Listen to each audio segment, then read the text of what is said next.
Hey Who fans, and welcome to the Big Blue Box podcast. My name's Gary. My name's Adam. And we're at episode 125.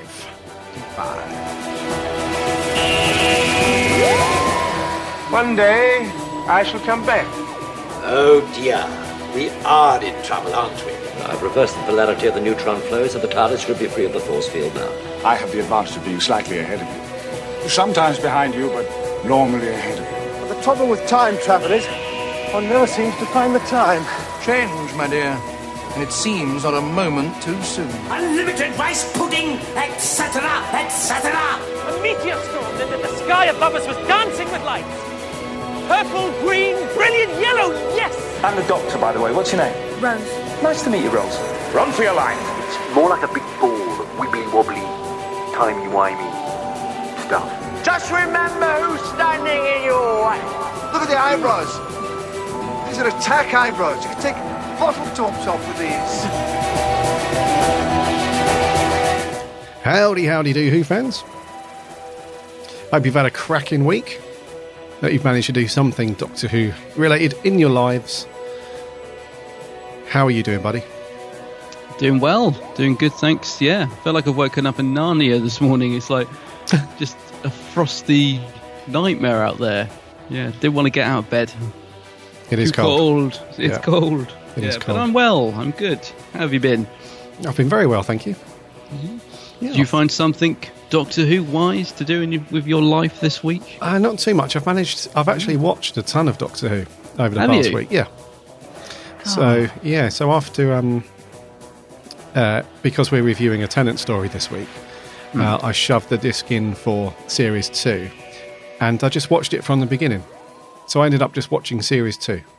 Oh, what? Well, a whole lot. A whole lot. Wow. Yeah. Blimey. And that started on Sunday. So that's a typical thing, though, because especially when we're reviewing something of modern Who, and the episode is 40 minutes long or 45, whatever they are, I feel it's not too bad to sort of squeeze in, another couple of episodes. But yeah, I don't mind Series 2. It is a little bit sort of it does go a bit kind of wishy-washy towards the end with the whole Rose and the Doctor. Oh, yes. Parting ways and all that stuff. It does get a bit teeny boppy, romancy stuff. But overall, it's not too bad. There's some cracking stories in Series 2. There is some good stuff in there, yeah. I'll tell you, the one I haven't watched for a long time is the Cyberman one, actually, that you get a trailer for at the end of the ep we're reviewing today, because they played the trailer for it, and obviously Lumic comes out and all the Cybermen and the air balloons in the sky, and I was thinking, wow, I haven't watched that one for a long time. Yeah, that's a two-parter as well, isn't it? So I believe that's Rise of the Cybermen. That's it. Yes. Yeah. That's it's not my favourite Cyberman story, but it's okay. No, okay. I remember being a bit mixed about it at the time, but obviously we'll get round to reviewing that one at some point. Yeah, I'm a little bit jealous you've got to watch so much. So I haven't had a chance to watch anything other than the review episode. I really want to watch some more Hartnell. After we reviewed Unearthly Child last week, I was hoping I might get to slam a classic in to watch in my spare time, but I just haven't had a chance. Unfortunately, but it just got me in the mood. That did watching Unearthly Child last week. I felt like going back and watching some more Hartnell. Bizarrely, do you know what I was so close to watching? You'll never believe this, but I was listening to a podcast and they were talking about K9 and Company. I don't know if you ever seen K9. Yes. And I thought to myself, wow, I remember loving that as a kid. Obviously, I'd have been quite young when I went out. Have not watched that for a long time, and they were sort of talking about it in a very, what's the word? Well, they would, they didn't sort of gloss over its faults, let's put it that way, but they were also saying it's a very charming sort of special in its own way, despite all its faults. So it really put me in the mood to watch it, and I dug out the DVD box set. I thought, right, that's going on this afternoon. And then, unfortunately, work and general life just got in the way, so I couldn't actually get to watch it, but that might get a watch later. I do seem to remember when, as I said, I remembered it as a kid loving it. And I do remember when the DVD coming out being really excited to see it again. And I do remember that the memory had cheated, and it was pretty bad. I remember thinking, God, this is not how I remember it. It almost shattered my childhood dreams, I think, when I did get around to rewatching it. But yeah, I might give that a watch. So this week for me, I haven't really been up to much. I have finally started reading the Peter Davison biography, which I know you finished a couple of weeks ago. I'm finally starting it and absolutely loving that so far. Really, really enjoying it. It's funny because I can sort of hear it as I'm reading it in Peter's voice, because it's very much got his personality in there and the way he's written it, if that makes sense. You probably know what I mean.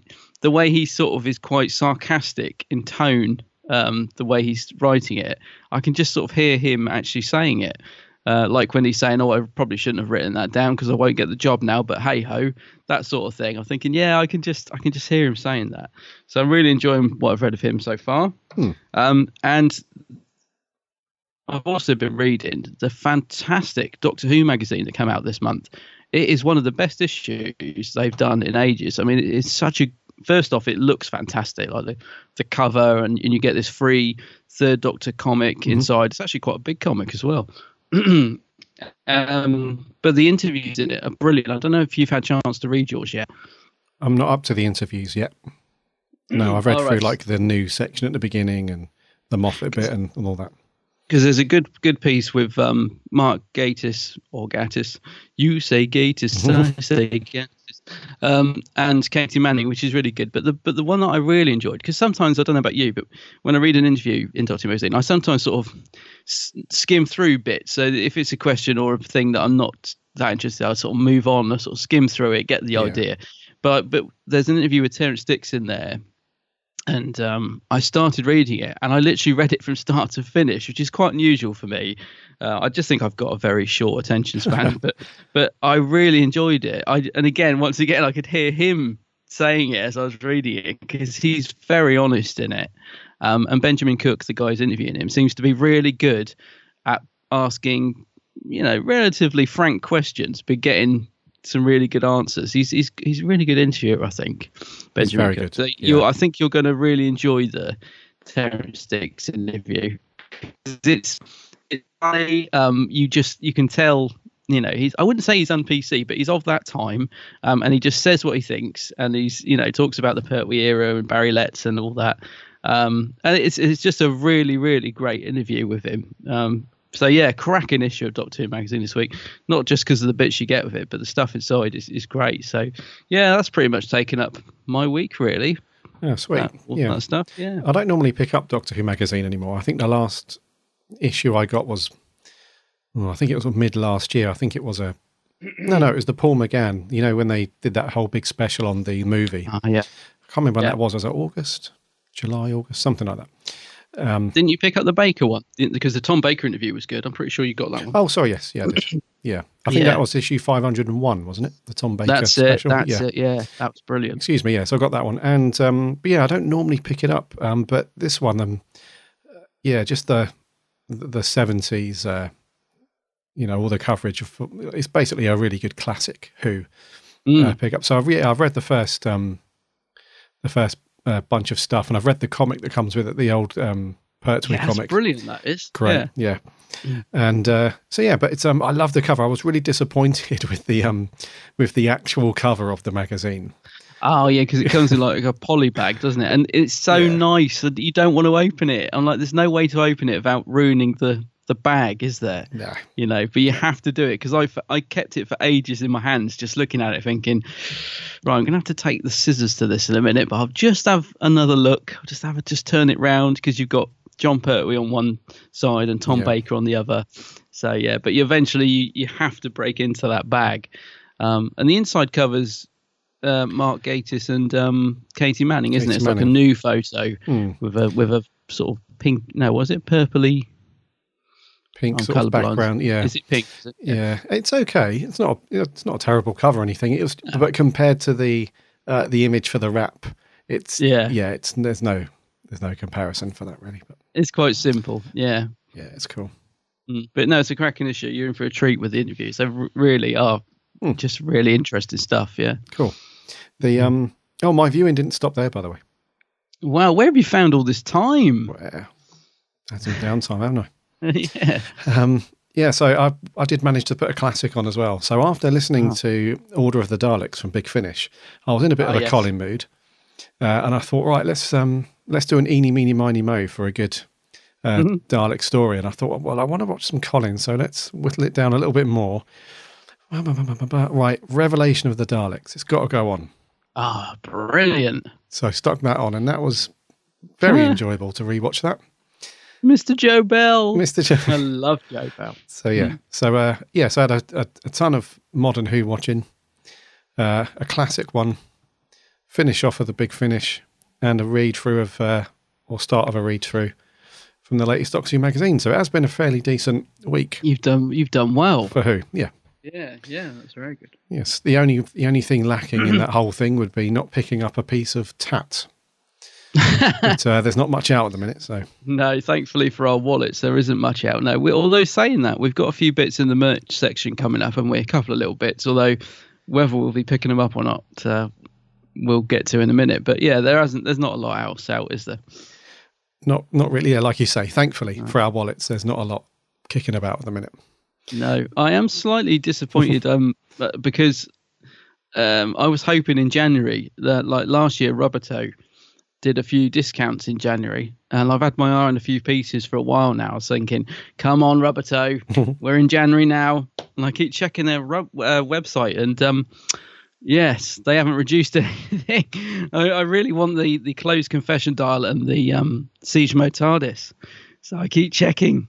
Excuse me, and they're still full price, so that's a big guess. But again, good for the wallet, very good for the wallet, very good for the wallet, because as listeners will know, we do have a tendency to pick up stuff quite regularly, and the thing is, it's perfect timing as well, because just getting over the whole Christmas thing where the old bank balance is not looking extremely healthy at the moment until I get paid at the end of January. So it's great that there isn't. I think the only thing I've bought would be just before Christmas, which had been some Big Finish stuff, and that's it. So it is good. It's good. Yeah, that's true. I must. I've just bought one of the Big Finish titles. Actually, the Starmen, I think it's called. It's a Fifth Doctor one. Yeah, the reason I've got it is because it's the new. Sorry, not the new. It's one of my favourite TARDIS teams. It's Adric, Tegan, Nyssa, and the Fifth Doctor. I thought I've got to get that. They haven't done one together for a while for Big Finish, so that's just arrived through the post. Funny enough, so maybe I'll get a chance to listen to that later on, and I can tell you if it's any good next week when I've listened to it. But yeah, good to have them back, those guys back together. Yeah, that's on the list to pick up for me. It does sound like a good story. Yeah, I had my Big Finish stuff took quite a long time to come through this time. Normally, I think this is going back a couple of years now, but they used to be a bit sort of hit and miss with their delivery times. You could never estimate correctly when stuff would come through. But for the past year and a bit, possibly a bit longer, they have been very good with their dispatches and deliveries and so on. But for some reason, I ordered 2 together, and then another story on its own maybe a week and a bit later. This was before Christmas, and all 3 of them turned up together the other day. Oh right, yeah. I saw your picture because you got the. Is that the first Torchwood? Is that the first one in the range? Yeah, the Conspiracy. Yeah. I'll be interested to hear what you think of that, because I really want to get that series. Again, money is is holding me back, but that's a series I really want to get because I hear they're very good. So. Yeah, look forward to hearing what you think of that one. Playing catch up with that for sure. It's been out for over a year, I think, that one. No, well, that's what I was thinking. I think, got a bit of catch up there because you got Cold Fusion, which is a novel adaptation. Yes. Torchwood, and did you get a third? What was the third one you got? That was the Order of the Daleks, the Colin Baker. Oh, the Order of the Daleks, yeah, which is really good, isn't it? Really enjoyed that one. Old Cole, old 60, and I like that in the. At the end of Big Finish, they do these sort of interviews and behind the scenes now, don't they? The last couple of tracks, and it's really funny to hear Colin Baker refer to himself as Old 60. Yeah, it's so funny. I might be wrong, but I think he started that because I love that. Yeah, I know exactly. Yeah, very cool guy. Oh, Cole. Yes, one thing that a couple of people have been mentioning to me over the past few weeks now, maybe a couple of months, I would say, is when we've been speaking about spin-offs like when we mentioned Torchwood there and Class, as we've talked about over the last few months. A few people have said to me, "Why haven't you checked out the Sarah Jane Adventures yet?" It seems to be a regular thing where somebody will pop up on Twitter or Facebook and say, "You should watch the Sarah Jane Adventures because they're actually quite good." And I've never seen one episode of those, and I don't obviously own the DVDs. But if enough people can sort of give me enough pros, I might pick it up and get stuck in. I gotta say, I think you'll really like it. Yeah. I've watched probably, I don't know, I did miss a few. I've got them all. I really liked what I saw. I saw quite a lot of it. There were stories I've missed out. Right. But I'll tell you, there was what I did see. There was some really, really good stuff in there, especially from sort of the second series onwards. I mean, there's some really good stuff in the first series, but it gets a slightly more adult from series 2 because obviously the kids in it are growing up a bit. So when you watch series 1, they are quite young. Okay. And then by the time we get to series 3 and onwards, they've really sort of bonded. And I tell you, I really think you'll like it. I would definitely recommend watching it. I would probably just watch it from the start though, because I don't remember seeing anything that I thought was bad. Do you know what I mean? I mean, there are some stories that are better than others, as with anything. But I go for it. I think you'll be quite pleasantly surprised actually, because there is some quite, I wouldn't say, when I say dark stuff, dark compared to some of the stuff in series 1, if you know what I mean, because they've got some very light-hearted episodes, and then there are some that are darker. But I think by the time you get to the last series, which I think was series 5. Series 5, yeah. I was trying to think, is it complete, or did they just complete the episode they'd filmed? I can't remember now. Is it a short series? I've forgotten. But it's quite emotional by the time you get to the last series, because it's Sarah Jane's last, and obviously she passed away after they filmed that. So it's honestly, I really recommend dipping into it, is what I'm trying to say. I think you'll be pleasantly surprised, because the brig pops up. The episode with Matt Smith and Katie Manning, there's an episode with them in it, is really great fun. It's it's just brilliant to see Sarah Jane, Joe Grant, and the 11th Doctor in one episode. It's really, really enjoyable. Give it a go. In fact, it's making me. I think I'm going to go back and start watching it from the start as well, because it's really good actually. Yeah, I mean, it's something that I've never really said, "Oh, that's not for me." Never going to watch that. I've just never really thought about diving into it. But it's relatively cheap on Amazon at the moment. You can get the complete 1 to 5 box set for £30. So for 5 series of a show, it's pretty good, I would say.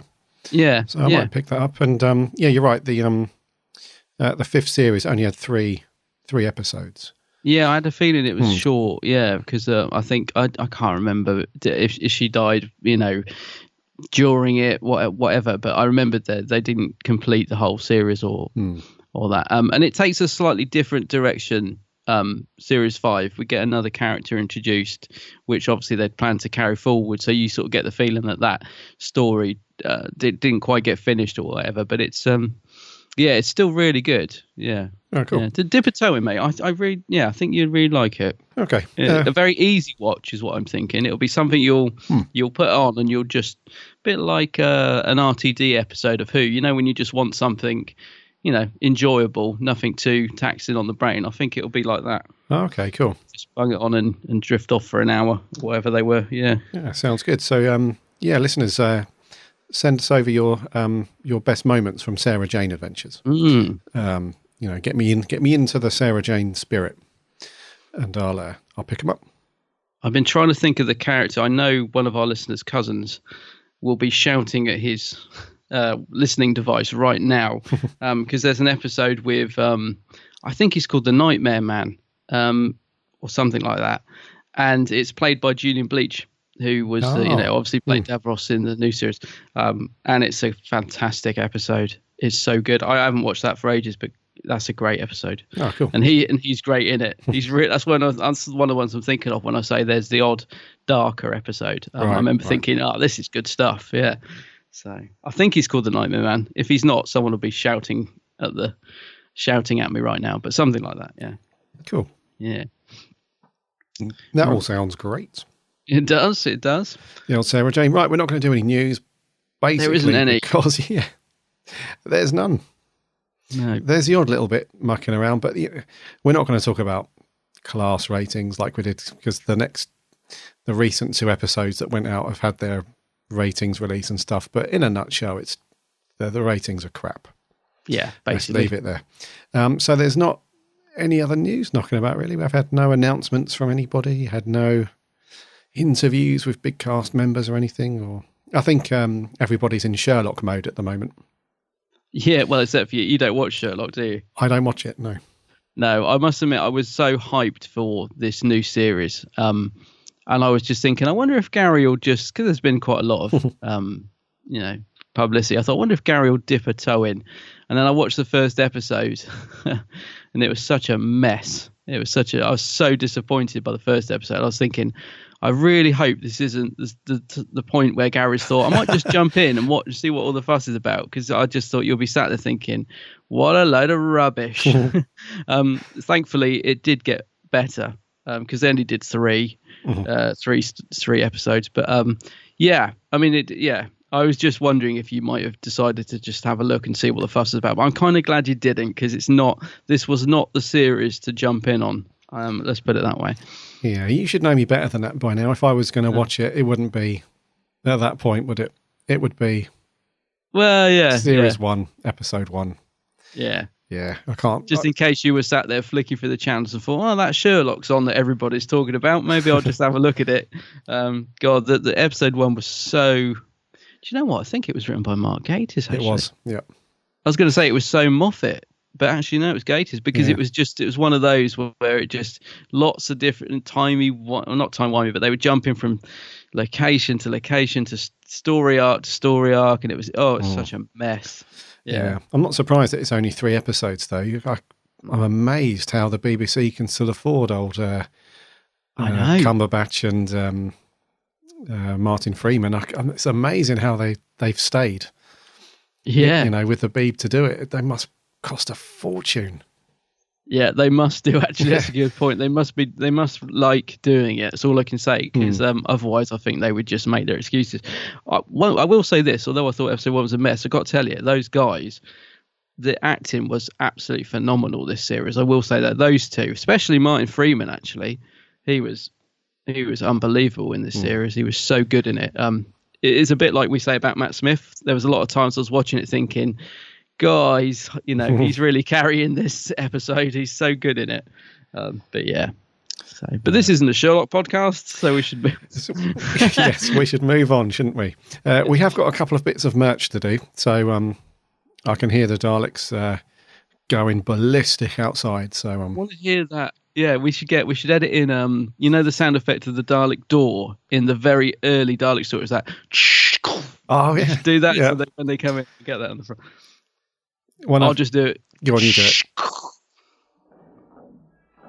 Merch corner, merch corner, merch corner. I don't know whether to be impressed or disgusted. It's a bit rubbish, but it's pretty. It's very pretty. Right, some Big Finish announcements for the 4th Doctor adventures. Yeah. As part of the this is part of the monthly range, isn't it? Or is it not? No, they do. Yeah, you're right. They do one a month. Yeah, that's right. Yeah. So the 4th Doctor has been rocking and rolling since the first in Series 6 was released this month, which was the Beast of something, the Beast of Kravanos. That's the one. Which came out this month, and old BF have given us the titles for the next few months worth of stories featuring the 4th Doctor, and they all sound... One thing I do love about the majority of Big Finish is the titles, or are the titles, should I say. So the Beast of Kravanos, and I'll tell you, the cover art for that is awesome as well. They're doing good on the cover art, aren't they? Yeah. Yes. So it's a guy called Anthony Lamb who's killing it with the cover art at the minute. Hey, I've just noticed that Jago and Lightfoot are in that one. I didn't know that. They are indeed. Wow. So this is yet another something else to add to the list of pickups. But anyway, hopefully most of you guys will be enjoying this one so far. Next month, February, The Eternal Battle, which is a tenner on CD, as usual, £9 on audio, digital. In March, The Silent Scream. Wow. And in April, Deathras. Deathras? Which is a World War II based story, apparently. Okay. But the Deathras, it's basically, I assume it's an alien race we don't know about yet, because basically the crew, a large bunch of crew from a World War II submarine have disappeared. And all they can hear is strange noises from outside the submarine and so on. But one of the big questions is what or who are the Deathras? So that sounds very intriguing. It does. These all look good. I mean, this is Tom Baker and Lalla Ward as Romana. Yes, and they're a great team, aren't they? I like those two together. Mm-hmm. Yeah. And we also have K9. And K9, yes. How could I forget K9? Yeah, which is good. I think who's K9? Yeah, so John Leeson's obviously back. Yeah, I can't believe we're already on Series 6 of these. It's crazy. It is crazy. Yeah, and I really want to catch up because I've got the first 2, or have I got the first 3? I've forgotten now. Series. But either way, I'm now a couple of series behind, which is mortifying because I really enjoyed the ones I've got so far of the Tom Baker audios. That he's just so good on audio, as you'd expect. But I haven't got any of the ones with Lalla Ward, and they were the ones I'm really looking forward to. So yes, at some point, and I'm sure you're the same, I'll catch up and get up to these because they do look great. I agree with you about the cover art; looks really, really good. Yeah. Actually, they've announced some new short trips as well. I saw, and the cover art on those, I think they're download only, but they're really interesting. I saw an 8th Doctor one where it's got all these sort of splinters coming out and stuff. They look great. So yeah, once again, Big Finish, knocking it out the park. Yes, right. Doctor Who Origami. There's a Doctor Who Origami book coming out very soon. Actually, let's have a look. June. When is the date? 1st of June. June is it? Retail price $12.99.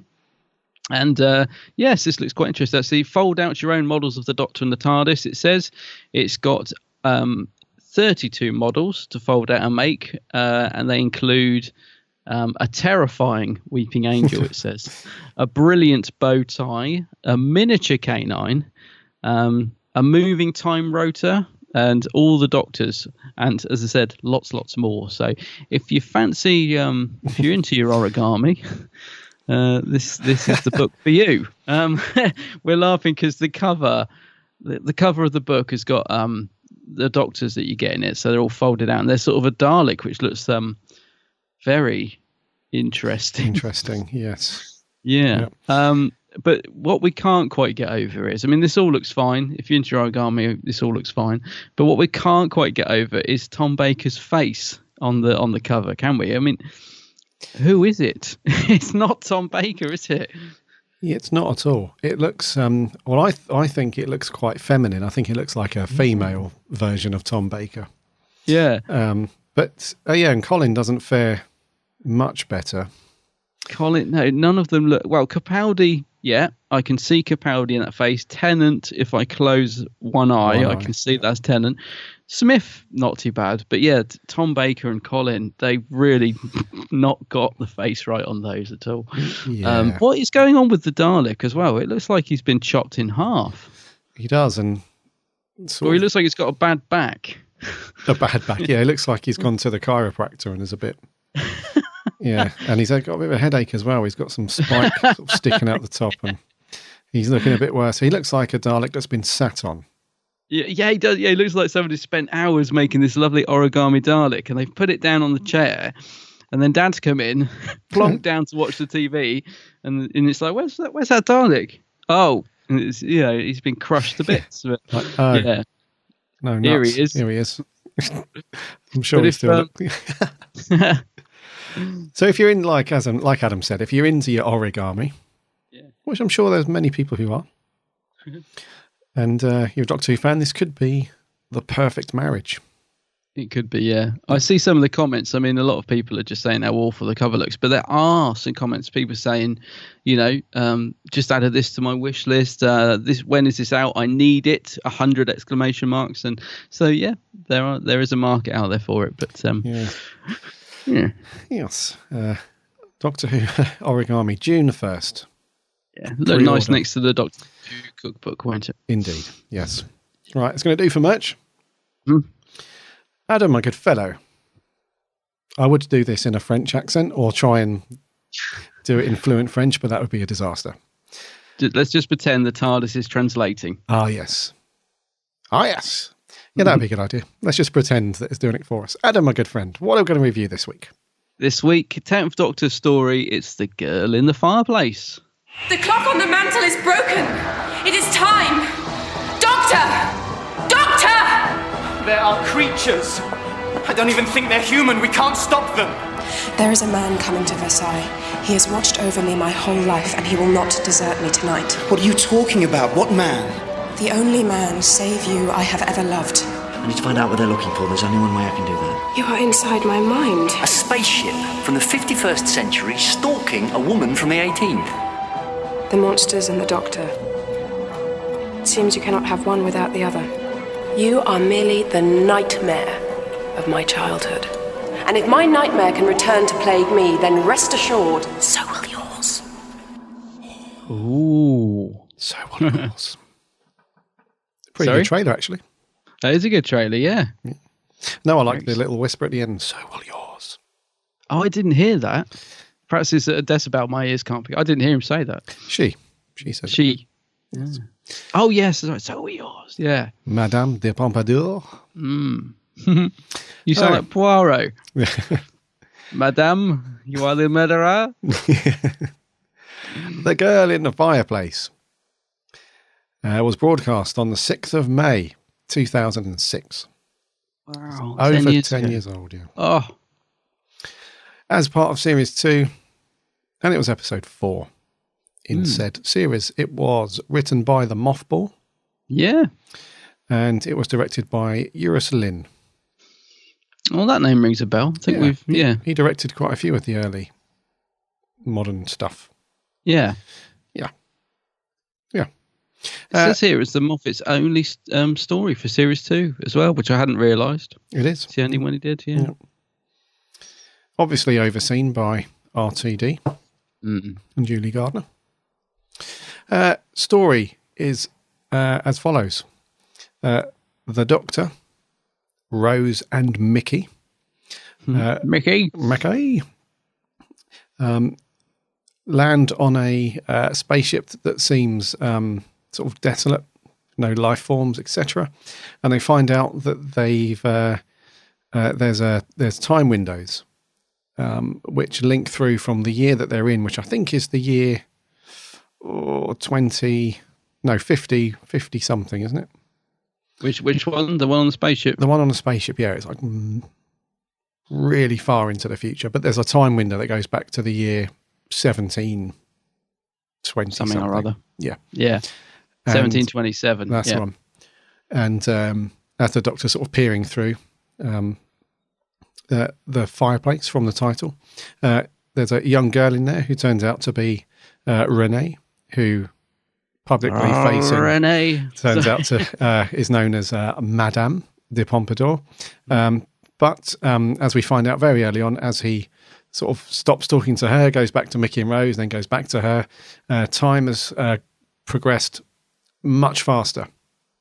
Yeah. So he sees her again, and it's like months and months later, and then sees her again, and she's a young woman, and so on.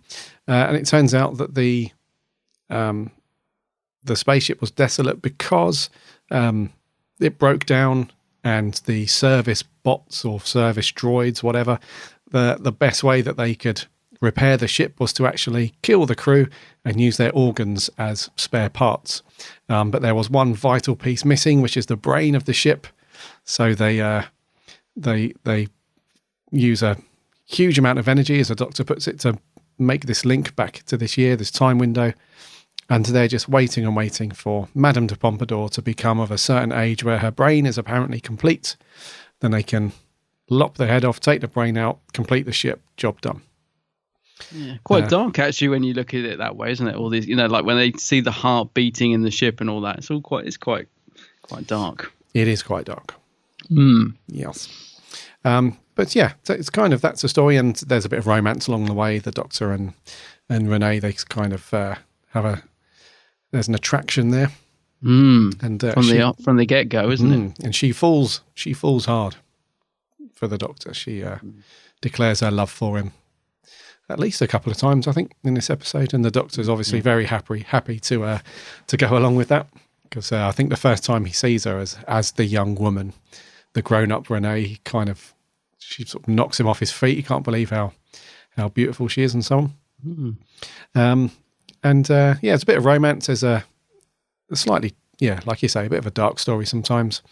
A little bit of humour in there as well. It's not, it's I might as well go first, seeing as I'm chatting about it. But I would say this is a great story, a really great story from series 2. It's one that it's got a really good mix of different elements for Doctor Who. It's got that sort of intrigue at the beginning when they land on the spaceship, and it's one of those cool Doctor Who stories where we sort of we pick up with those guys as they land, and there's none of this. You have to think too hard. You sort of land, and then we get nicely taken along with the story. We don't have to think too much. So it's got that intrigue, to kick off, a Doctor Who episode. Then we have, like I said, a bit of romance. There's a bit of humour in there from Mickey and the Doctor himself. There's a hilarious scene where he's playing a very, very good drunken Doctor. There's a bit of sadness as well. It is very, very sad at the end. It's, and it's just a really, really good watch. It's a really great watch. And when I say it's got a mix of different elements, it's also got a mix of how you view the episode as well. So it's not one that you have to concentrate massively from start to finish, but at the same time, it's not one that you can just sort of get carried away and have your phone out and so on. You do have to sort of be into the story, but I really like it. I think it's a really good episode. What about you? Yeah. I absolutely love this episode. I've always loved it from the first time I watched it. I watched it a few times since. Watched it again yesterday, and I still love it. It's not one that ever fades. Sometimes by a sort of fourth or fifth watch, you're sort of thinking, "No, it's not as good as I remember." No, I really, really enjoyed this one. I think it's got everything. Right. It's got fun. It's got adventure. It's got humour. It's got romance. It's got a dark side. Everything's thrown in there, but it works brilliantly. I think it's it's probably one of my favourites from series 2. Definitely, actually, one of my favourites of series 2. I really, really like it. I love the fact we've got Rose and Mickey together with the Doctor. I think it makes it more fun because, rather than just being Rose and the Doctor solving it all, it's quite nice to have them, 3 people giving a bit more of a dynamic rather than having Rose moping over the Doctor all the time. Although she does get very jealous in this, but it's more humorous than annoying. I think it's quite funny the way she's just sidelined a bit. There's really, really good. There are 2 slight niggles with it, which I'll come into as we go through the review, but they really are only minor. I think it's a superb episode. Yes, I would absolutely agree. It's I think from a story, but I mean the Moff really, we've said this a couple of times before, haven't we, that a couple of the Moff episodes that he wrote for RTD have actually been very, very good. And they were. I mean, the stories he wrote under the RTD era are his best, I think, almost without a doubt. I'd say so. Yeah. This being one of them. Yeah, and it's almost like you're watching somebody else who's writing for Who, because if you look at some of his own episodes that he's wrote while being showrunner versus an episode like this, it's almost like they're 2 different people. Yeah, it's if you weren't, say if you were watching this for the first time and you weren't told that it was a Moff episode, I'd find it quite difficult to pin this story on the Moff writing it if I didn't know beforehand. Yeah, I had very similar thoughts actually, and the reason I say that is because when we get to the very end and we get the TARDIS dematerializes and we see the painting of Madame de Pompadour, and then we see the name of the ship, and there's the whole, so then it becomes the final twist is the ship was called what was it, RSS Pompadour, so it was her name basically, so that's the whole reason that they were after, because we don't really find out till the very last shot, and I just thought, well, that's just fantastic, because it's just tied everything up now. It's just brought the story full circle, and I just, perfectly. And that's something the Moff very rarely does. So when we got to that final shot, I was thinking the same thing. I was thinking this doesn't feel like a Moffat story because it's actually coherent, but it actually, everything's more or less tied up and everything makes sense, and it's pretty straightforward and I could follow it. Yeah, so it doesn't necessarily feel like the Stephen Moffat that we get now at all. Yeah. No, I agree. And they're quite nicely rounded stories, these Moff ones from, the RTD era. There aren't any, mind you, Blink, that went slightly timey-wimey, but that was very easily understandable timey-wimey, wasn't it? Yeah, I mean, to be honest, the most complicated I think he got under RTD's era was the second part of the library. What's the second? Science and Library. And what's the second part called? Oh, Forest of the. No. No. Forest of. Yeah, it was. But the second, because I always want to call it the Silence and Library, but of course the Centre as well. But the second part of that gets very. I mean, it's still coherent. You can still follow it, but that's probably the most sort of bizarre he got, because there's all that bit with Donna keep jumping back and forgetting, and there's a lot of back and forth in that episode. So I can totally see that is a Moffat script, but it still made sense. Whereas now he tends to go off on tangents, and it almost seems like he forgets things. Story threads just get left or unanswered, and So, but I think I don't know if we can put this down to Russell. I think Russell probably may have given a slight outline for this, possibly. Maybe. I think he wanted a romantic story or whatever, and the Moffats run with it. It does bring me on to one of the slight, and it is only a minor negative, is that I didn't realise that the Moff had stolen a lot of ideas from a book called The Time Traveller's Wife. I didn't realise that. So that sort of knocks it down a little bit for me, because the Moff does that a lot. He does, but then again, I'm thinking, well, some of the other stories I love in classic Doctor Who are, let's say, inspired in brackets by, if you look at The Brain of Morbius, Frankenstein, so I'll give him a bit of slack there. But I didn't realise until very recently that it was very much inspired by that, and I thought, no, that's a bit of a shame, because it is such a great concept. And I love all the stuff that's going on in this story. So it just, I don't know, I felt a little bit cheated when I found out that he didn't necessarily, come up with this whole concept originally. But as I said, it's only a minor gripe, because everything that's going on in there is fantastic. I love the surrealness of them, finding all these bits on the spaceship that just take them straight into the room. Like the bit with the window when they've just flips around and they're in the room with them and stuff like that. It just works really well, because it's the same set, but you still, there's a surrealness about it, like with him stepping into the fireplace and being in a totally different place, and I like the bit where he's hiding behind the wall as well. Yeah. Tennant seems really almost like not childlike, but like a teenager sort of thing in that point. He's really sort of charming, the way he's trying to hide behind the wall and stuff. So yeah, I love all that. Love all the stuff that's going on with them just jumping from point to point and from this spaceship. And then, this is something the Moff used to do quite a lot, is he will throw in surprises. I think he used to sort of sometimes think, right, what could we do now that would just be a complete what the hell? Yeah. So like when the Doctor goes back on the spaceship and there's a horse there, you know, so the Moff used to do little things like that, which I think were fun because you'd be like, what on earth, you know? So yeah, I like all that. Yeah, and it's interesting that you say about the Moff borrowing from other stories. In this case, The Time Traveler's Wife. I'm sure there was a movie based there off was. that book. I've seen it, but I don't remember it. Okay. Yeah, I mean, it kind of that's the thing, especially with sci-fi though.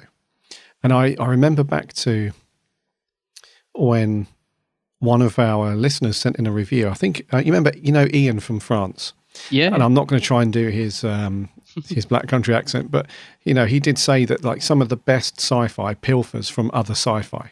Yeah, I think it's a natural thing, isn't it? So. And that is a valid point. But there is a line, and sometimes I think it's okay when it's in sort of two areas. One, if you're sort of paying homage to something, then that can be okay if it's done correctly. Like in some episodes of Who, we've had some alien references and some concepts. That was the Moff, wasn't it? Yeah, yeah, stuff like that. But and also if it's done where you've taken like an idea from something and then you've built upon it. So you've taken the cool sort of concept from another film or a book or something, and you've used that, and then as inspiration almost, and then you've built something very cool on top of that. It can be quite good. But I think there is a point, and fans, especially of sci-fi, are not stupid. So if there's a story like this where it potentially does sort of rip straight from that story and just plants it in there, that can sort of come off as a bit, as a bit of a cop-out. I can understand if you use that idea as inspiration, but then did your own thing. But I can't remember how close to it is because, as I said, I've seen the film, but I can't remember it at all. So I might be doing the Moff an injustice here. It might just be that there are tiny similarities. I think the thing is, it only irks me because the Moff does it a lot. Like you said, I think it's perfectly fine to take inspiration and ideas from things because we all do that. But I think it's just because a lot of the Moff stuff is very blatant. I mean, like the alien thing and that, and even the superhero thing. He said, I'm just basically doing what they did with Superman in the 70s and 80s. So he is very blatant about the stuff that he does borrow a lot from other people's work, and I think that's the only reason it really sort of takes the edge off slightly for me, because I didn't realize that this was inspired by something else. But I can't take away from him that it is a fantastic script. It's funny. Yep. It's got everything that's in there is really good. I can't fault the script from him at all. Yeah, and it's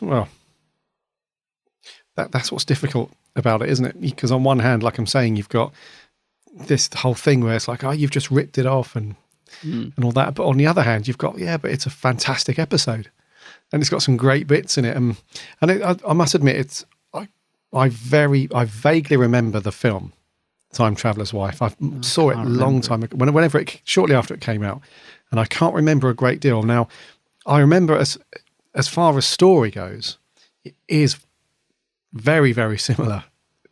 Very, very similar. In terms of its concept. I can't remember. Yeah. The concept anyway, it's very similar. Is it a complete direct rip-off? I wouldn't say so. No. But it's just very similar. But if it was one of those episodes where the pacing wasn't very good and the dialogue wasn't great and the characters were a bit annoying and all that sort of stuff, then you could easily just slap a sticker on the Moff once more and say, fail, hashtag fail. Yeah. But it is a very good story to watch. So you kind of forgive, Yeah. And I've just thought of another thing that was definitely put in as inspired by something else, but works really, really well. And I'm sure you must have spotted this, is the eye that sees Mickey is like the one in Return of the Jedi that comes out of Jabba's palace. And that's a nice little, I can never say the word right, homage to that, isn't it? So that's blatant, but it's done very, on purpose, isn't it? So that's what he's getting at. But I loved that bit when Mickey's looking at that eye and it's following him. And I like the fact we get that shot of Mickey's face from the eye's point of view as well. It's a really nice, little moment in the story. I've got to say, while I remember as well, Euros Lyn direction, really good in this story. Like just little moments like that. There are bits when the Clockwork Soldiers come in the room and we get a camera almost just sort of it doesn't zoom in, but it does like a sort of jump into the room. And I just thought that's really good. That's really effective. So Euros Lyn, I thought, did a great job with the direction on this. Very good. And really brings the story to life. Yes, absolutely. And I thought that as I was watching some of the other episodes in Series 2, the direction is really nice in some in some episodes. Really good. Okay, in terms of just sticking with the story just a little bit longer, what did you think to the whole Doctor getting romantically not involved, but there's definitely a romantic side to this story, because there's almost like, I wouldn't say it's like love at first sight, but there's an instant attraction, isn't there, between the Doctor and Renee? Not when she's a girl, obviously, that'd be a bit weird. But there's when he goes back through the fireplace and then she's a grown woman, and she I really like the fact that the Moff wrote her, that she refers to him as an imaginary friend that is not supposed to visit you again when you're a grown woman, kind of thing. I thought that was really cool.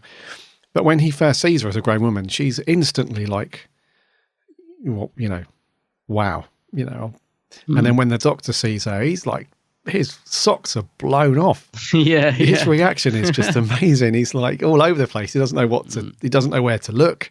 He doesn't know what to say. So he turns to jelly, doesn't he? He does, which is cool.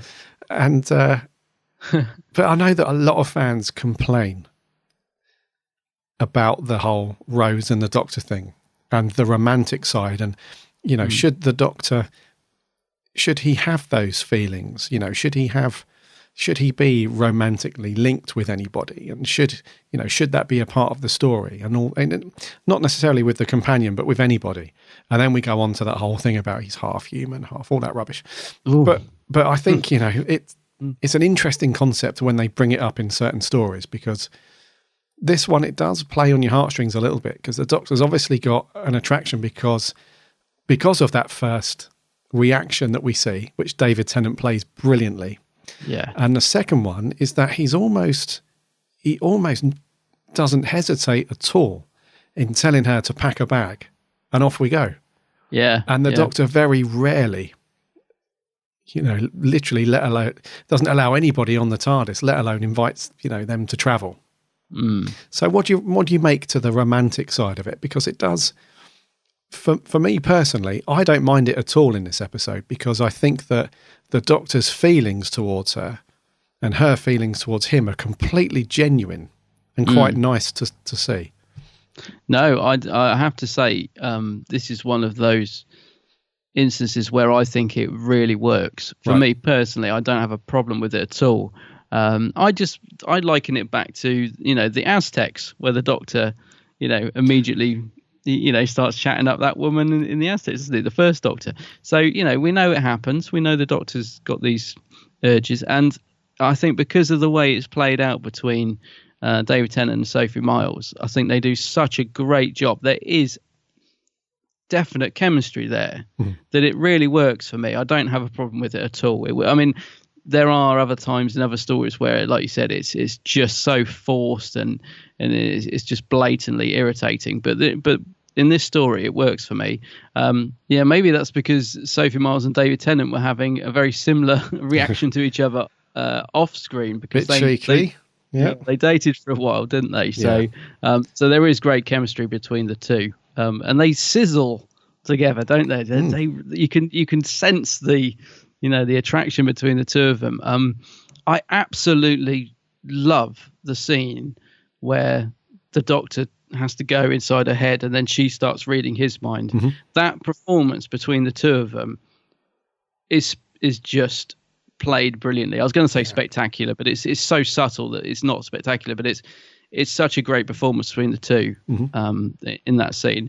It's almost quite moving as well. I found myself getting a little bit emotional watching that. I don't know why. I was just like, I just thought the performance between the two of them was fantastic, and all the way through, but particularly in that scene. where he's like saying, how are you knowing? Where are you reading that? In my mind, she's like, a door once opened can be walked through both ways or whatever and all that. Right. I thought this is great stuff, really good stuff. And I think, isn't that the point where she calls him the Doctor as well? And yes, he that's can't it. figure it out. Is that, when did you start calling me the Doctor? That's it. Such a good scene. Brilliant. I love it, yeah. And it's scenes like that in the episode that it really just makes the whole episode all about the Doctor and Renee. It's basically a love story, isn't it? It is. Yeah. And I think that was Russell T Davies' intention to do a sort of. He really wanted to do a sort of isolated, nice little love story for the Doctor that shows his emotional side, and he can have attractions to people and stuff like that. But it's not going to affect the entire series. It's just a nice little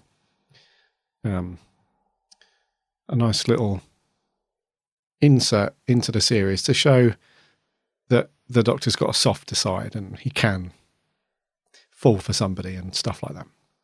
Yeah, definitely. Yeah, I was going to say, I think this was moved up the schedule as well, because I think this story was supposed to go in as the second episode, and then I think when RTD saw the script, he was a bit like, oh, this is much more complex than I expected. I think it was just supposed to be like a love story. Yeah. And obviously, the Moff is anything but conventional. So I think, according to, what I've read online and stuff, RTD thought this is much more complex. I think we'll move this further down to episode 4. And I have to say, on paper, this script must have seemed quite complicated. I think when you can imagine getting this, thinking, how on earth are we going to film this? So they walk through a fireplace from a spaceship, and the horse comes crashing through the window. God, this is like a technical nightmare. You can see why they would have panicked about getting this made, which is why it's fantastic that they did such a great job. I mean, it turned out really well. So it could have been a disaster, I think. If the direction hadn't been right, if the music hadn't been right. I mean, the music plays such an amazing part in this episode. It is glorious. I think it's one of Murray's best. It's really good. It's beautiful. The music in this. It's almost got like a child's sort of jewelry box kind of feel to it, or like a woman's jewelry box. When you hear the little bits of music played on and whatever it is, the little metal. I know, little music box. Yeah, music box thing. Yeah, so it's lovely. It's a really just a lovely episode to watch. Yeah, as I said, it's just the whole production. They just managed to do such a good job on it. In what was probably in some ways, difficult script to realise on screen. I think they did an amazing job. Everybody, yeah, and they kept it simple as well, which is good. They didn't do a lot of jumping in the TARDIS and going off and materialising somewhere else and back again and all that stuff, because the idea of these time windows. So the fireplace is one of them, and then a big series of windows is another one, and the mirror is another one, and that's really cool. Yeah, it is. Yeah. So story-wise, then it's relatively simple. I mean, like you say, on paper, it potentially would sound complicated to somebody. From a production point of view. Yeah. But in actual fact, watching the episode, it's quite simplistic. It's just a love story. And, it's with sort of little bits thrown in. I mean, let's talk about some characters. Let's talk about the Clockwork people. Yeah. So they were sort of decked out in the really old school French attire and the masks that they wear. I think it was one of the very first episodes, actually, where my son was a bit freaked out by Doctor Who. I wouldn't say monster, but one of the darker characters. Yeah, not a goodie, should I say? And because they do look quite freaky, the masks that they wear. It's like these really old French-style jester sort of masks. Yeah, I think they look fantastic. They look really good. They're actually really freaky. Really creepy. Yeah. And there was one scene where every time I watch it, it still makes me jump. It's where the Doctor looks under the bed. Oh, yeah. And then one of the, they've got those little blades and cogs that come out of their hand, the little knife and stuff. It sort of juts out really quickly. And then along with sort of the musical blast as well, it makes the Doctor jump, and he sort of, he bounds back out under the bed. That really freaks me out every time I watch it. I think the thing is about that is because the shadow of the head is already there. So you're expecting someone to jump out of the darkness, but you don't realise that actually what you're looking at is the Clockwork Soldier's head, which is why it works so well. It's because when it does move, you're like, oh my God, that is it. Yeah, it's great. And did you like the design of the Clockwork? So when they take the mask and the wig off. Oh, it's brilliant. It's so cool. And we're kind of, if you're into that kind of thing, we're almost sort of mirroring the Doctor's reaction, because he's like, oh, you are beautiful. He's kind of really, he loves the design and so on. And the prop guys did a really good job of that, because all the cogs move. You can hear the little cogs moving around and little pieces and stuff. I really like the design. Yeah. Yeah, I think they look great. Like you said, the innards that you can see moving, the sound effect of the cogs, the Doctor's reaction to them, because he's just like, wow. Mm-hmm. Again, comes back to the production values of this episode. They look brilliant. I mean, they look great with the mask, and they look just as good when they reveal the actual Clockwork heads inside. Yeah, brilliant. Yeah, a great sort of Doctor Who villain. Yeah, that doesn't really require much exposition. It's just they're there because they're the service droids, robots, whatever you want to call them, of the ship. That's their only function. It's not no evil intent or anything. They just want to get the ship repaired. Yeah, I like that, because although they're really scary and they're doing all this, they're about to chop people up and that. I like the fact that, like you said, it's not for an evil purpose. They think they're doing a good thing. They're just there to mend the spaceship and whatever. And so, yeah, that's what I really like about it. Is that they are scary and to an extent evil, but they're just programmed. So they're just doing what they were designed to do. So that's quite nice. Yeah. Let's talk about who should we talk about next? Let's talk about Mickey and Rose, because they don't have the hugest of parts in this, do they? I mean, they're in it throughout, but they do take a backseat to the Doctor and Renee's story. Yeah, they definitely do. Yeah. And so this is Mickey's first proper adventure, in the TARDIS, isn't it? Yeah, because this picks up from, the episode before was School Reunion, and Rose wasn't too happy about him joining, if I remember rightly. That's right. But that seems to have I don't know if time's passed between now and then, because they seem to be getting on really quite well in this episode. Well, here's the thing. So, the Mothball did say that he wrote this and had not even seen School Reunion yet. So he wasn't aware of the ending of School Reunion, with Rose sort of being a bit funny with Mickey about joining the crew. Right. So he was unaware, which is why Rose isn't sort of being funny with Mickey, and she's sort of okay with it. So I think it's just a logistical thing. The Moff hadn't read or seen anything to do with this episode yet. So he just wrote it as everyone being cool.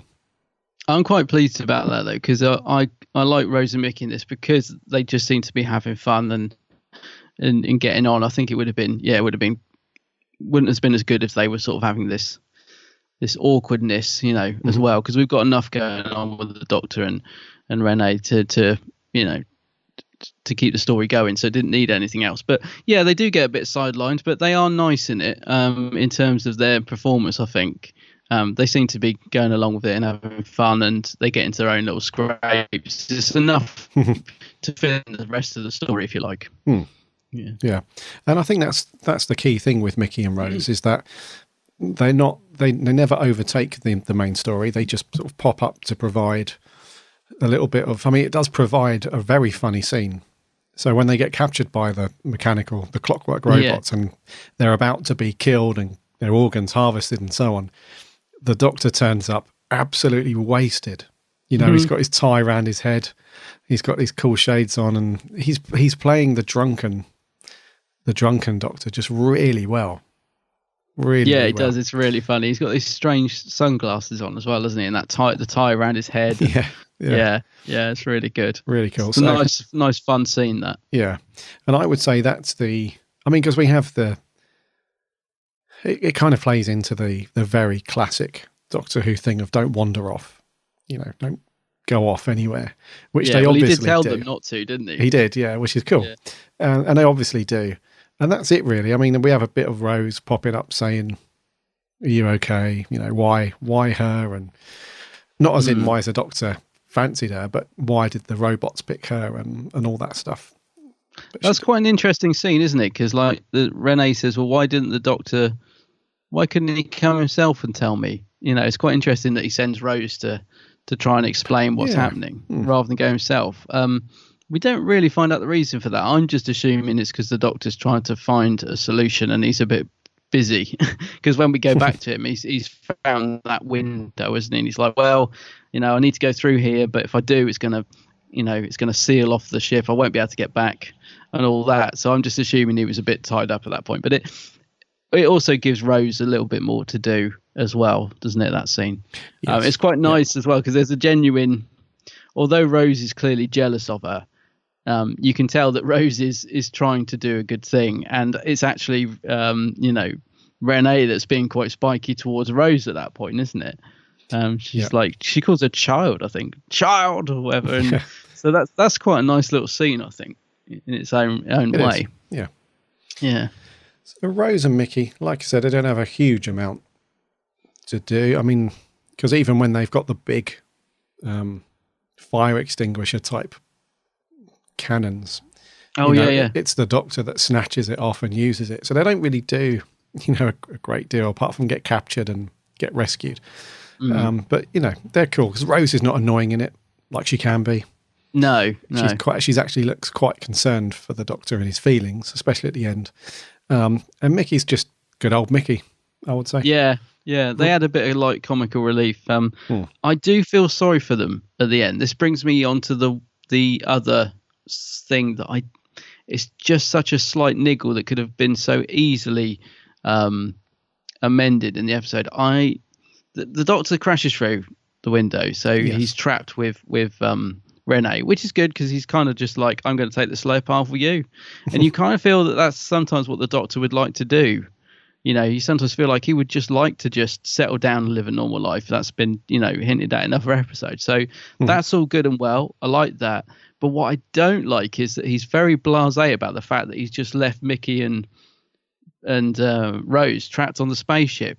Because he's almost laughing at one point, isn't he, when they're having the drink? And I'm just thinking, that's a little bit cold because they're just stuck up there and you're thinking there's absolutely no way back. And all it needed was one line.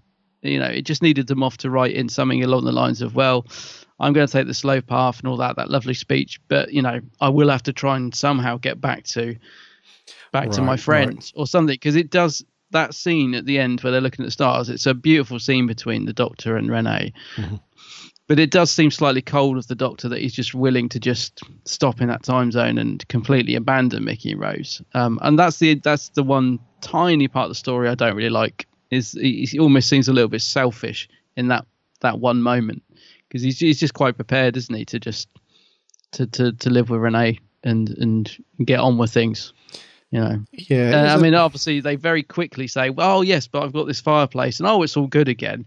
But I just wish there was a line in there that just showed that the Doctor, was thinking about them, or was thinking, well, I can't really leave them up there, or what am I going to, something. It just needed a line in there, because to me it seems like the Doctor's just like, oh, hey, he's having a drink and he's got the girl, and it seems a little bit cold towards Mickey and Rose. It's the only bit I don't really like in the story, and it's such a tiny bit, but it does irk me every time I get to that end scene. Yeah, I see what you mean. I see exactly what you mean. He does very quickly forget about good old Rose and Mickey stranded up on the thing, but then he followed his heart for a minute. Yeah, I can totally, and I get that. I like the fact that he's just decided that he's just going to live a normal life now, and I just wanted a line in there of just him acknowledging that he's left them up in space, because when he does get back to them, he says, how long did you wait? And they're like, 5 hours. He's like, yeah, always wait 5 hours or something. Which kind of suggests that he was always thinking, I'll, sort this out. But it's not enough for me. I wanted something else in there because I just feel a bit sorry for them, being abandoned. Although I'm sure Rose would have, at some point got into the TARDIS and probably opened up the vortex or something. But something it's like still that. It's still a bit harsh, I think. Yeah. Yeah, I should correct myself really and say that he followed his hearts. Oh yeah. He does actually make a reference to that, doesn't he? In this story, he says something about count them, both of them, or something. Oh yeah. There is some great lines in this, actually. One thing I wanted to mention before we get on to the Doctor and Renee as characters is the scene where he jumps through the mirror on the horse. Yeah. What a shame they didn't have more money to make that look a bit better, because it works. It does work. You can just see, about but works. Yeah. Blimey, it's very rough around the edges. It is. They talked about that on. Do you remember good old Doctor Who Confidential? I do. I remember this bit. Yeah. Yep. I particularly remember them saying that when they read that in the script, they were just like, "Oh my god, how on earth are we going to do this?" And it was a nightmare for them. They did the best they could, but yeah, it's a bit ropey at times. Yeah. So I mean, there's three things going on, because you've got the mirror shattering, so you need that as an effect. Yeah. You've got the horse with a stunt double with David Tennant's head superimposed on afterwards. Yeah. And yeah, it just you can. I mean, it's the one thing that it's very difficult to say that it's the one disappointing effect in the thing, because they had just not enough money. You've only got a finite amount of money to get this stuff done. So I think they did the best they could do. I mean, I think the original plan was to do it all as a complete special effect, where they would have had, a CG horse, and a CG Doctor with David's head still put on, and they would have been able to sort of mix it into the environment a bit better and all that stuff. But it's a real shame. It doesn't really sort of detract from your enjoyment of the moment of the episode, like the Doctor literally riding in on a horse to save the day. It doesn't take you out of that, that feeling, but it does look very, very basic. Yeah, I know what you mean. It's a shame in an episode that otherwise looks so great in production. It is the one bit that does stick out like a sore thumb. Yeah. Yeah. Let's talk about Renee then, Madame de Pompadour. Sophia Myles. Great actress in this. She's fantastic. Very good. I think I called her Sophie Myles. It's Sophia, isn't it? Sorry. Sophia Myles. Yeah, wonderful. Fantastic performance. She looks the part. She acts it really well. She's great with Tennant. They're brilliant together. I can't fault her. I really like her as well, even when she's being a bit spiky and a little bit thing. She's just really strong. Like at the end when she's saying to the droids, I refuse to go to your world or whatever. She's really standing up for herself and holds her own, if you like. I think she does a great performance. I really like her in it. She's strong. She's very strong with everyone, and it's the chemistry with Tennant that I like the most. It's me too. There's just that. I mean, like you say, it probably did help that they had, as actors, as people, they had a very strong, attraction to it. So that did help a lot, and that definitely translates on screen. You can tell that they're very into each other, which really helps. So I just really love her scenes with Tennant. I do. Yeah, it's great. And it's a sad ending for her as well, because she died quite young. I mean, I think it was actually Russell T Davies did look into the actual character of Madame de Pompadour, the actual character. She did die young, like 40 odd. So it's quite a sad ending for her. And it's sad that the Doctor misses it as well, because just those few seconds where he dives back behind the fireplace and tells Mickey and Rose to get in the TARDIS, we're off, and all that. Literally it's not even a minute in screen time. He's back and she's gone. Yeah, very it's heartbreaking sad. That actually, because like you said, he's so excited, isn't he? that he's, he saved the day and he's got the girl, and yes, we're going to go off now and have some fun. And then he goes back and she's dead. That actually does give that other guy, don't know the actor's name, the guy she's going to marry. Oh, the king, King Louis the 15th. Yeah, it does give him a chance to do a bit of good acting, because he's been okay up till now, but he hasn't really got much meat on the bones, if you like. Whereas he's really good in that end scene, because he's just like, you can see he's just broken, and I really like it when he gives the doctor a letter and he's like, what did she say? And I don't think Tennant says a word. He doesn't. So he just puts it away, and I like the fact he's like, quite right. And all that. I don't know, it just works for me. I just thought, I really like this performance. This is all coming together, and it's all quite heartbreaking. Well, here's the thing. So she was never going to marry him because he was married to the Queen of France, obviously. So she was always, the only thing that she was ever going to be was his mistress. Yeah. So because they obviously didn't have enough time, or they obviously didn't want to go into too much detail behind it, but the real Madame de Pompadour actually held quite a high sort of position of power within the monarchy at the time.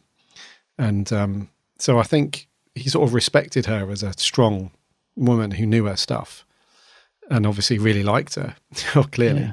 Yeah. And you can tell that. So it is good. The actor's Ben Turner, the actor's name, and he that last scene, he does really play that well, sort of that joint heartbreak with the doctor, but she didn't leave him a letter.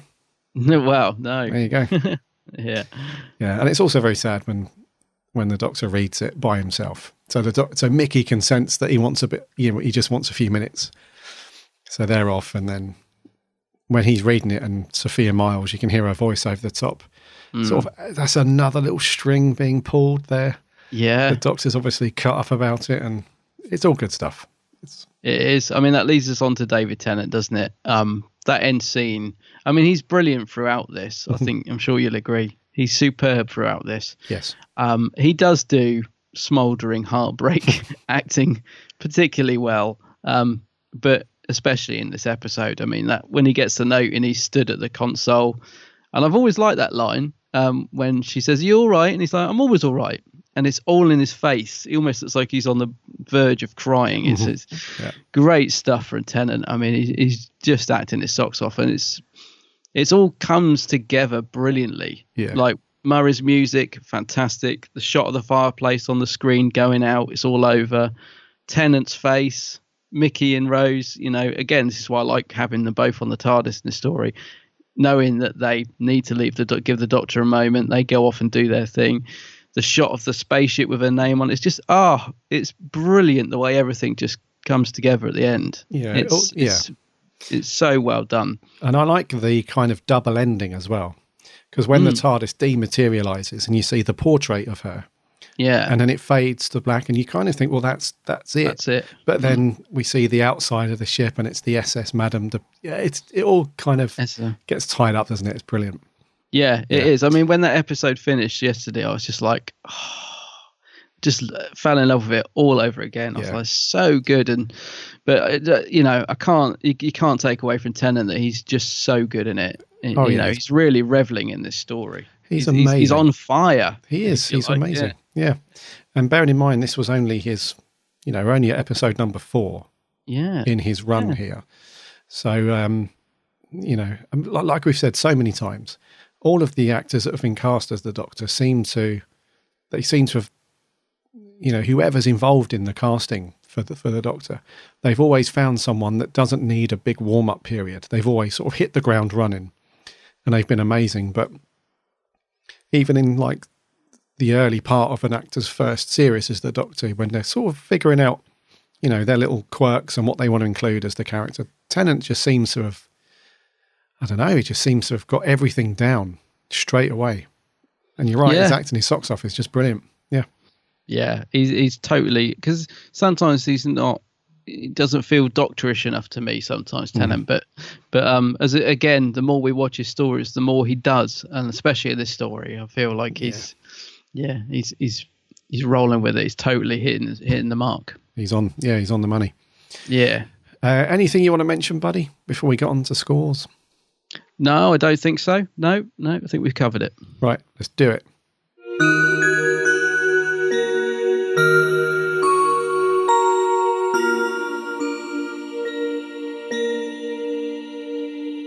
I believe it is my turn to go first. Okay. And I'm going to give this a 9 out of 10. 9 out of 10? Yes. Okay. Well, I am giving this episode also a 9 out of 10. Really? Snap. Yeah, I love it. And just that bit of music you just played. God, I love Murray's music. God, I love it in this story. Oh, I may have to go and listen to the soundtrack.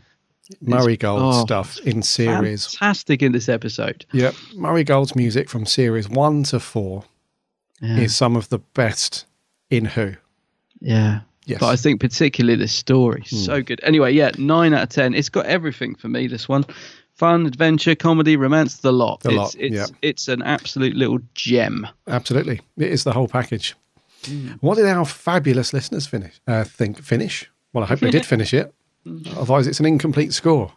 Yeah. What did our fabulous listeners think of this one? Let's go to Twitter first. Ben Lett, the Host Productions.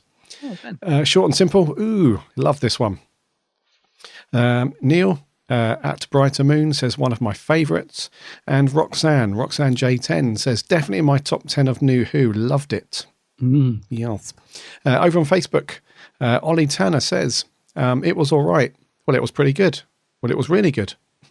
Tennant was amazing. He's my favourite Doctor. So energetic and funny in this story without being silly and losing the serious element to the story. The Clockwork Robots were scary, simple villains, which are great.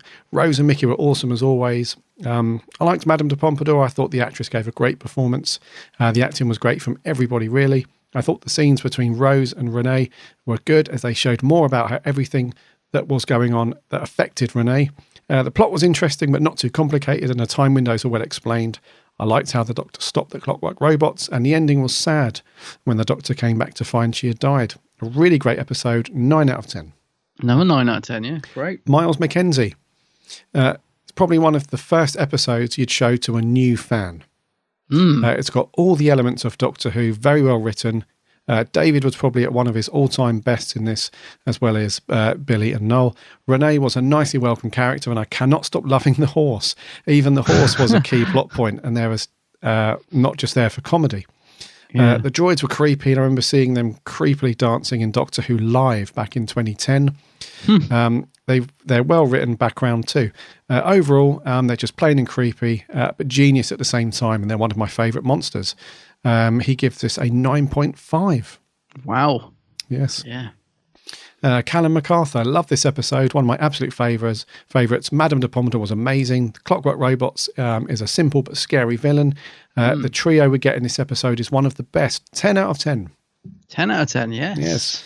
Yes. Neil Monday says one of the best episodes of Tennant's reign and of New Who. The story is beautiful and the period design of the episode is fantastic. Madame de Pompadour, Sophia Myles, is a wonderfully acted character, and it's the chemistry with Tennant that makes their scenes very memorable. It's in my top 3 episodes of all time. I love it. 9 out of 10 with a loud Alonzi. Brilliant. Sammy Satine. So, a spaceship is stalking Madame de Pompadour. Its Clockwork Robot crew seem to think that she has the right brain to be their spaceship's computer. Luckily, the Doctor is here to fix the clockwork. She loves the Clockwork Robots. They look gorgeous. They're also sinister and creepy. She loves Madame de Pompadour, feels sorry for her being the focus of the Clockwork Robots, and at the end, we find out she died young, terribly sad. Sophia Myles is excellent. One of the very few female characters the Moff has written well. It's great seeing Mickey again. I like the banana joke and the horse. Slightly disturbed by the fact that the final scene where the Doctor finds the fireplace again with Madame de Pompadour's help, it looks like because of the way it's shot that perhaps she is taking him to her bedroom in order to dance with him horizontally. If you catch my drift. Rose is good. David is excellent as per usual. Another 10 out of 10. Yes. Let's see. Lewis Palmer. Over the years, this has got a lot of love from people, and to be honest, I've never understood why. It's certainly well written and is by no means bad, but I do find it massively overrated. There are some good moments, though. The music is top-notch. The actress playing Madame de Pompadour is really, really good. And the scene where the Doctor jumps through the glass on a horse is just awesome. The clockwork droids are also so creepy as well. I remember being terrified as a kid whenever I heard ticking for years after watching this. So, yeah, it's actually quite good. It's not one that I would stick up for fun and put on a best episode ranking. So, 6.5. That's the first comment where it's been even remotely negative. And that's strange because normally me and Lewis were on the same page. Shocking, Lewis. Shocking. We've had one audio clip in. This is from the always funny Mr. J. Kent. Hey Gary and Adam, hope you're doing all good. Now, Girl in the Fireplace, easily my favourite episode from the 10th Doctor. Everything makes this so incredibly lovely, from the aesthetic of pre-revolutionary France to the soundtrack. I love that one. Bum bum bum doobie doobie doo. Love it, my favourite piece of music. Of course, the clockwork droids were incredible and creepy, and the ones used in Deep Breath don't even come near the ones in this. And of course, the love story between Madame de Pompadour and the Doctor. Usually I hate romance between the Doctor and someone else, but there's just something about how it's done here. It's a bittersweet relationship, and the ending of it all really hammers home how sad it is. The whole episode felt like a fairy tale, and it was beautiful. I'm giving it a 9 out of 10. I'll see you next time, guys, and keep up the good clockwork. Yep. Thank you very much, Jay. Oh, Jay. He sounds like he's had to sneak into a cupboard to record that. Yeah. So I'll be back in a minute. Just got to record that. It's very... Yeah. And he's back. Yeah, thanks, Jay. It's always good to hear you. Another 9 out of 10. Right, last few on Facebook. Jamie Ackley says, without the time to whiz back and watch this again, I remember it so well that I probably don't need to. It was a delight. It has a sweetness and gentle humour to that is completely endearing. The clockwork droids are beautiful when unmasked and really quite terrifying, with their deranged, sneering faces covering up their inner workings. As said by another, this story really benefits from a lack of smuggery from the two leads. Noel Clarke adds a much more balanced dynamic to the crew. The timey-wimey-miney shenanigans is actually used to enhance the story, rather than being a ploy to leap around everywhere at any second's notice to cover up gaping holes, which is a telling more of recent stories. The delicately observed coda unveiling the name of the spaceship neatly parallels the well-meaning nanogenes from the Doctor dances. Very interesting. It's a triumph, if you remember correctly, 8.5. You do remember correctly. You do, yes. And it's very interesting. I think a lot of Doctor Who fans would agree with you, Jamie, about the whole timey-wiminess of the last few years of a lot of the Moffat stories has been used just as sort of plot fillers to leap around and fill holes and so on. So it's good. Joe Sweeney, this episode is a masterpiece, probably one of the Moffat's greatest hits. Story, plot and acting were great. Clockwork robots were good. Tennant at his best. Billy and Noel were great. Sophia Miles, fantastic.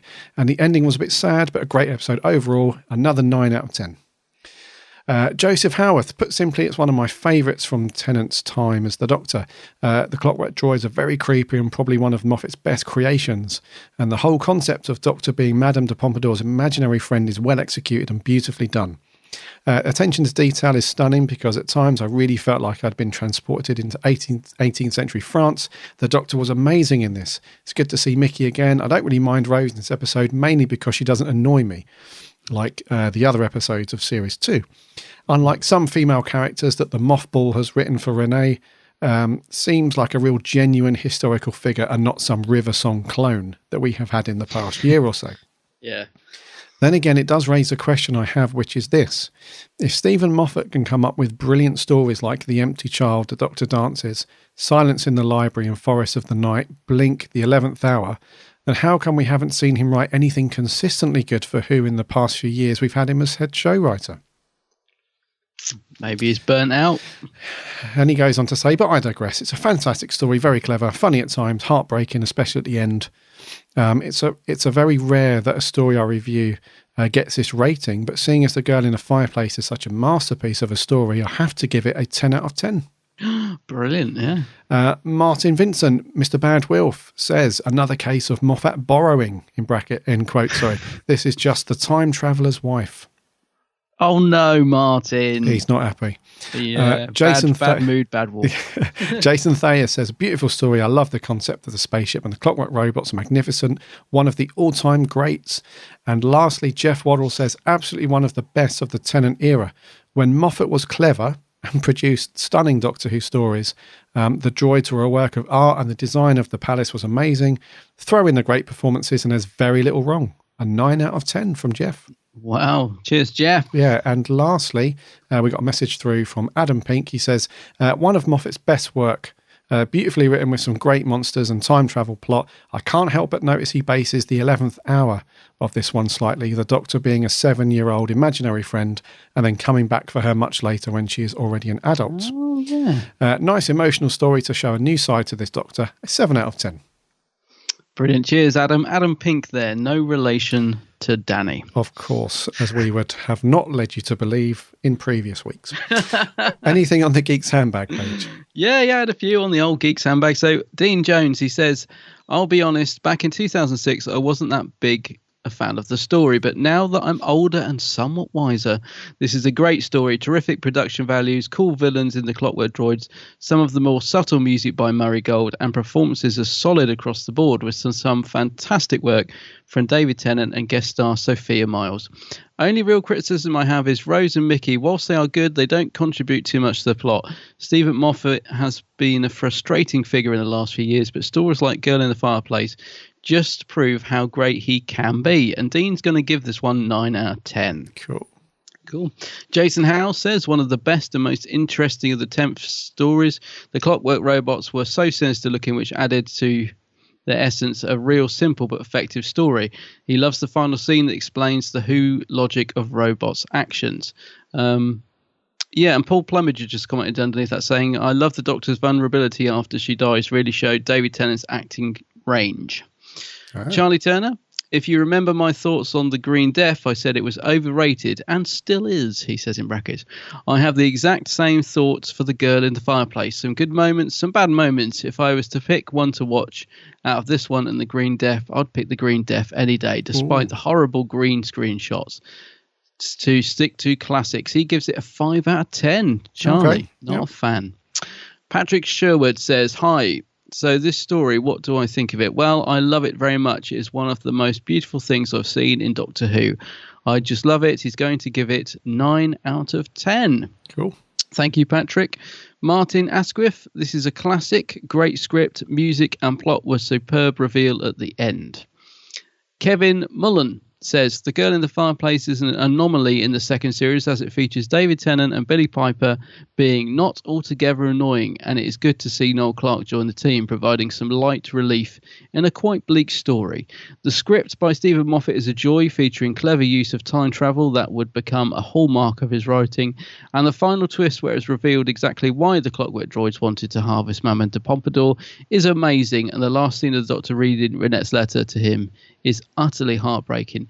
Production-wise, the story is faultless from direction, set design, costume, and music.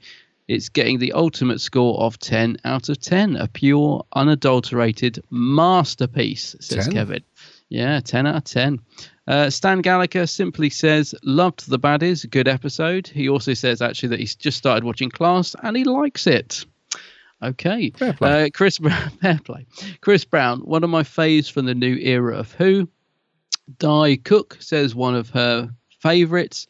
And finally, Craig Stimson from the absolutely fantastic Proctor Who podcast says, I find the Clockwork robots a bit tiresome, but overall find the emotion behind the story and the time-shifting element of the story enjoyable. Hate the scene when Tennant pretends to be drunk, probably one of Moffat's most tender scripts emotionally. Craig, you don't like the drunk scene? What? We like that one, only because we both like wearing ties on our heads when we're drunk. Yeah. Right, so a lot of love from everyone. Overall, pretty positive. One or two little bad moods. Well, you can't please everyone, because if you were going to please everyone, you wouldn't write a Doctor Who story. That's it. But yeah, mostly positive. Yeah, I think the average score there would be a 9. Yeah, that's pretty good. That's probably one of the highest we've had, isn't it, so far? Yeah. I would say. So all around, this gets the rubber stamp essential. It's possibly one of my favourite stories. Yeah, I don't know about you, but I'd definitely put it up there as one I could watch over and over again. Yeah. Yes. Right. Next week, we are going classic, as we do. So next week, buddy, what are we going to do? What's our review? Come on. Next week, it's The Curse of Peladon, featuring Alpha Centauri. It's The Curse of Peladon. It's third Doctor action next week. Fruffled shirts at the ready. Fruffled? Is that a word? Ruffled. Ruffled. That's Ruffles, the one. Yeah. Yeah. So girl in the Peladon. What did we call it earlier? The purse of the purse of Peladon. Yeah. The girl in the Peladon. This is going very wrong. Yes, I can't wait for this because I haven't watched a third Doctor story in ages. Oh. So I cannot wait. I love the third Doctor. Yeah. I'm looking forward to a bit of Pertwee action next week. Crikey. I am looking forward to watch this. I just don't remember it at all. I say that every week, but I genuinely don't even remember this story, apart from the green thing with the big eye. Yeah. That's all I remember. I do remember it. I think I watched it probably this time last year, I would say, something like that. It's been a while, but I do remember a bit more than you. You probably watched it when you were drunk or something, knowing you. I think I've watched it once. So I'm looking forward to giving this a watch. Is he called Alpha Centauri or something, that thing? The thing with the green eye? I see I'm going by memory now. I'm just Googling it. Anyone listening will know. What's the thing called that looks like a giant... Yes, Alpha Centauri. Yeah, you stepped in at the right point there. Yeah, Alpha Centauri, yeah. He's got a very high voice, from what I remember. Yeah, I think it was voiced by a woman. Is it? Oh, right, okay. No, what was it? Hold on. Yeah, it was voiced by a woman, yeah. So I can, that's why it's so high. It's probably, there's me assuming it's a male alien. It could be it's a female alien. Oh, yes. Well, it could be. Could be both. Yeah. So we look forward to that next week. Yes. And God, I think we're going to do there 424. 25. Oh, man. So next week, 126, The Curse of Peladon. This week, and we're going to stop here before we get into even more rubbish. That's going to do for 125.